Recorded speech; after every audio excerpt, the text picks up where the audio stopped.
Hi guys, I said I was going to come back with another review for one of the Death Note movies and I stayed true to my word. So this is a review of Death Note: The Last Name. I've got notes, so that's why I keep looking down. Right, this whole thing got me really confused, so be prepared for ramblings, spur of the moment thoughts, epiphanies and the such like that. So I also feel, just one moment before I actually get into the review, I feel I should say that these films have the weirdest end credit soundtracks. I think for both films it was Red Hot Chili Peppers at the end.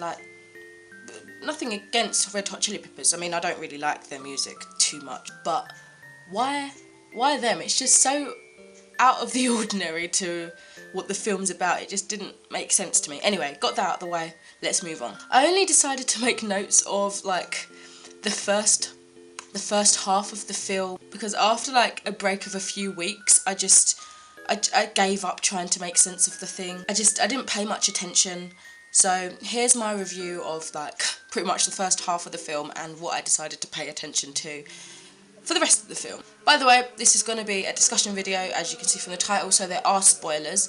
If you don't know anything about the Death Note franchise, I'd suggest to read the manga and then maybe watch the anime, and then if you want you can watch my review. I've linked it down below to the first movie. And yeah, so just so you know, discussion means spoilers. I'm not going to be holding my tongue. This is what it is. So, first 20 minutes into the film and Mogi dies.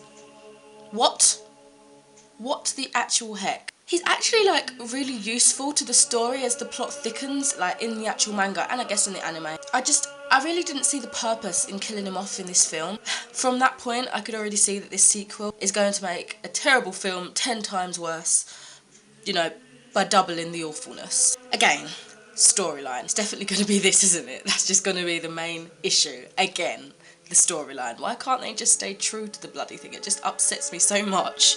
So, Misa did find light in the mall, but it wasn't arranged like how it was in the manga. Instead, it's this all coincidence thing because the stupid broadcasted event just chanced their meeting apparently, because the whole story is jacked up. So that really got to me. Of course, this is just going to be a big rant video, I can see. I also forgot to mention in the last review for Death Note movie, who is the female in the task force? Who dat? Seriously, have I missed something? Have I just been mistaken of her existence this whole time? Honestly, tell me, I don't remember her at all in the manga. Have I really missed something, or has she just been added? Because I don't know who the hell she was supposed to be. Why is she there? Why? So, although things was backwards in this movie, we've taken bits out, putting things in, I do like that the directors decided to keep the scene when Misa turned up at Light School and Elle was there, and it was this whole ruckus of Misa being there, and Elle's reaction it really made me laugh, the way he was just oh. And then Elle pinches Misa's phone, and I don't know, the whole reaction to for Elle to Misa, if that makes sense, just made me giggle. I like that they kept that in because I remember really enjoying that in the manga. It really made me giggle. This is very scattered. It's not really a review. As I said, it is a discussion, so I've got my thoughts here and there. I need to vent them off of my mind.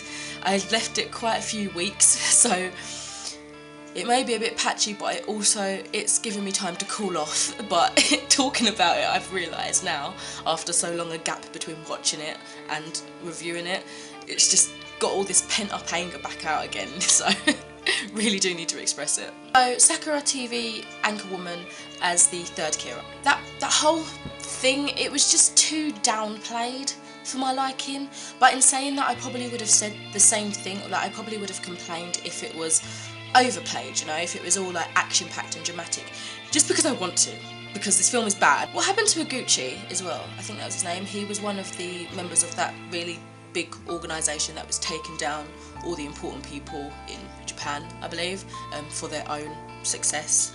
I mean, it played out semi-similar, but why couldn't they have just made it more authentic with having a male actor, at least, because the directors are shitheads. Oh, I apologise, I just had a brain fart.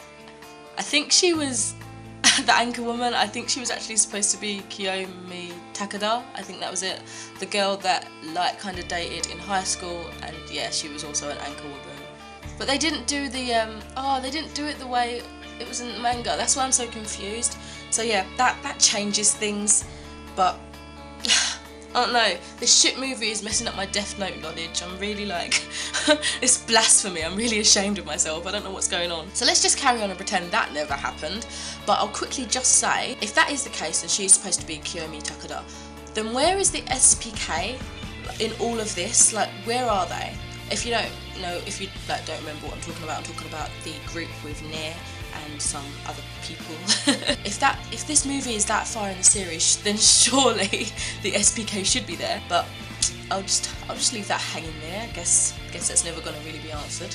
So the only thing that I seem to really like about this Last Stand movie was the fact that there was more of Sayu, Light's sister, in the first half of the movie at least. I feel like it showed more family values, like family orientation, and how her brother's acts impact her unbeknowingly, and also I guess unbeknowingly to him as well. But you know, I admit I found that quite strong and symbolic, and I do like that they added more of her into the film.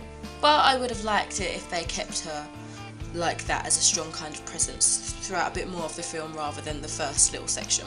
So in conclusion, I think in a way this movie was a little bit more accurate in a sense to the manga series than the first movie, which is strange because you would have thought they would have followed the first movie's, you know, invented storyline, but that build up to the end. Do I even need to talk about this? All I would say is shit film is still shit. Have a good day. I won't be.